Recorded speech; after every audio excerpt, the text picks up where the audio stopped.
Sama saya lagi dalam Alright Napa Channel.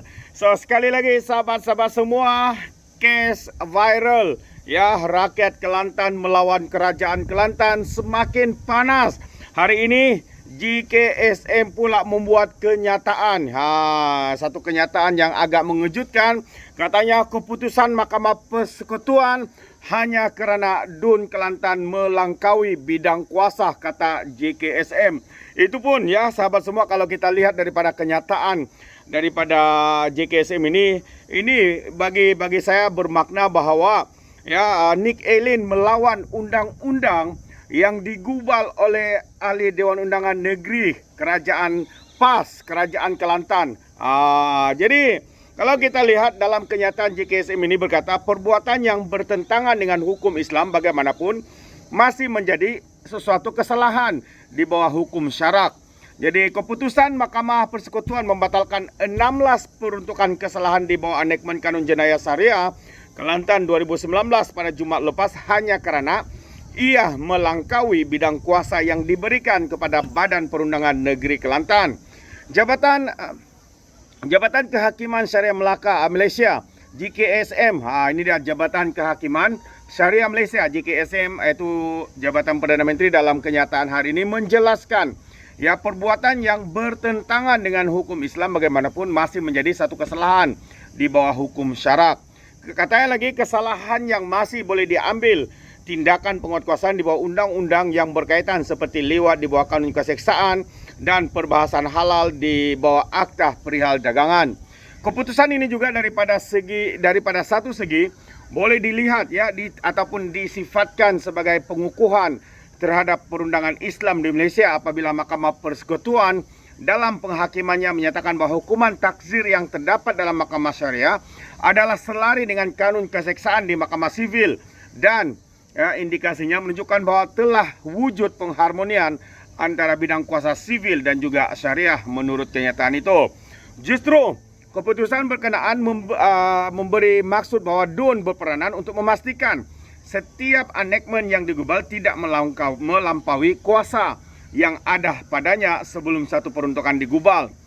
Jadi ini yang berlaku sahabat semua. Jumaat lalu menjadi kecoh dan juga viral satu demi satu kenyataan dikeluarkan pimpinan-pimpinan PAS sehingga mengatakan ada Black Friday, hari Jumaat yang gelap katanya. Sedangkan hakikatnya sahabat semua, sekali lagi dalam penjelasan ini ya hukuman itu tetap ada ya di bidang kuasa persekutuan dan sebagainya. Jadi dalam pada itu JKSM turut menepis kenyataan setengah pihak yang mendakwa kesalahan berkalwat dan minum arak tidak termasuk dalam kategori kesalahan yang diisytiharkan oleh mahkamah sebagai tidak sah dan terbatal. Menurut JKSM, bagi kesalahan sumbang maram apabila mahkamah mengisytiharkan ia tidak sah dan terbatal, tidak bermakna sumbang maram tidak lagi menjadi kesalahan bagi orang Islam di Kelantan. Sebaliknya, ia tidak sah kerana undang-undang terbabit telah diperuntukkan dalam kanun keseksaan yang merupakan undang-undang persekutuan. Jadi jika katanya orang Islam Kelantan melakukan kesalahan sumbang mahram, kesalahan itu boleh dibicarakan di Mahkamah Sivil. Malah hukuman yang diperuntukkan dalam kanun keseksaan juga lebih tinggi berbanding dengan hukuman yang diperuntukkan dalam Anekmen Kanun Jenayah Syariah di negeri Kelantan menurut kenyataan itu. Jadi JKSM turut menjelaskan bahawa keputusan mahkamah dalam Nick Allen Zurina hanya melibatkan bidang kuasa persekutuan dan negeri yang boleh menggubal undang-undang bagi kesalahan berkenaan dan tidak bermakna orang Islam di Kelantan tidak boleh dikenakan hukuman kerana melakukan kesalahan terbabit. Ia hanya tidak boleh dibicarakan di Mahkamah Syariah, namun ia boleh dibicarakan di Mahkamah Sivil. Jadi secara tidak langsung dengan adanya peruntukan di bawah kanun keseksaan juga kesalahan itu boleh dipertuduhkan kepada tertuduh dalam kalangan orang Islam dan bukan Islam. Contohnya, ini antara terbaik ya untuk kita lihat. Antara contoh yang diperkatakan ini, kalau di mana sudah itu? Contoh-contoh ini dia. Contohnya kesalahan ya, kesalahan muncikari apabila OKT orang kena tuduh orang Islam bekerjasama dengan orang orang kena tuduh bukan Islam, kedua-duanya boleh dibicarakan di Mahkamah Sivil.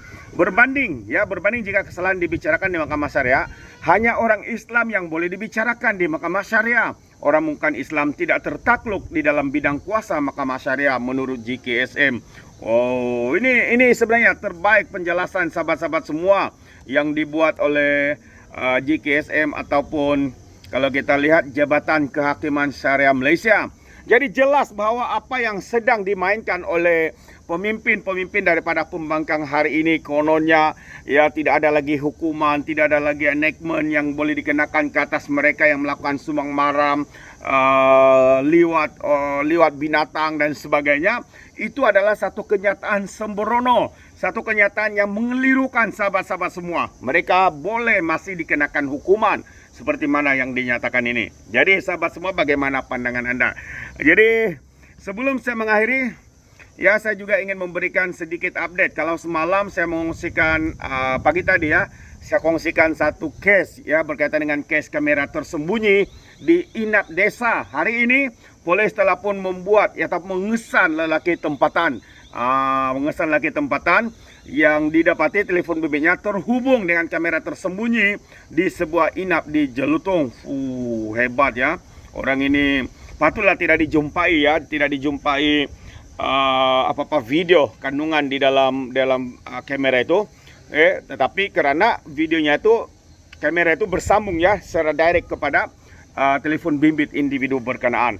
Jadi polis sedang mengesan seorang lelaki yang untuk ya membantu siasatan berhubung dakwaan seorang wanita diintip menerusi kamera tersembunyi dalam bilik air sebuah inap desa di Jelutong ya baru-baru ini.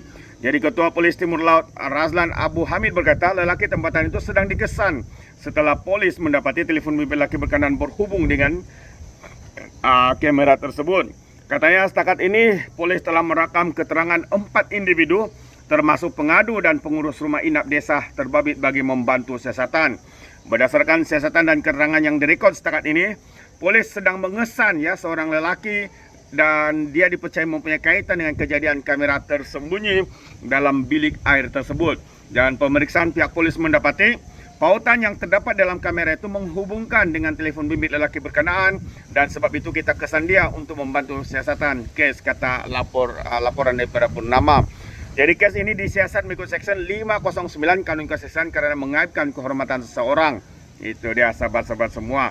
Jadi sekali lagi itu sedikit update yang ingin saya berikan kepada Anda. Akhirnya individu yang boleh dikatakan sebagai individu yang bertanggung jawab itu telah pun dikesan dan sedang dicari ya oleh pihak polis. Dan sahabat semua, ini dia sedikit pencerahan yang dikeluarkan oleh Jabatan Kehakiman Syariah Malaysia menutup segala tomahan ataupun tuduhan daripada pemimpin-pemimpin Perikatan Nasional yang menyatakan kononnya hukum syariah ya ataupun setengah jenayah yang dilakukan di negeri Kelantan itu tidak dapat dibicarakan ataupun mungkin tidak juga dapat dibuat tuduhan karena tidak ada section enactment jenayah. Tapi sebenarnya semua itu adalah satu pemusingan fakta yang salah sahabat semua. Kerana melalui kenyataan daripada Jabatan Kehakiman Syariah Malaysia, mereka masih boleh dikenakan di dalam jenayah sivil. Dan dikatakan lagi bahawa hukuman terhadap jenayah sivil ini lebih tinggi ketimbang dengan hukuman yang digubal oleh Parti PAS, Kerajaan PAS di negeri Kelantan. Jadi itu ada satu penedaan yang terbaik sahabat semua untuk kita fikirkan. Jadi terima kasih, sampai di sini saja. Sekiranya Anda mau berikan sebarang komen, pandangan berkaitan dengan isu ini, Anda boleh berikan dalam ruangan komen. Tapi ingat, komen dengan cara berhemah. Jadi izinkan saya untuk mengundurkan diri dan seperti biasa peribahasa mengatakan tapapun kangkap 2 ton keinginan. Dalam bahasa Melayunya, tepuk dada, tanya selera. Sekian saja daripada Alright Napa Channel. Kita berjumpa lagi dalam info dan update yang seterusnya. Sekian. Bye-bye.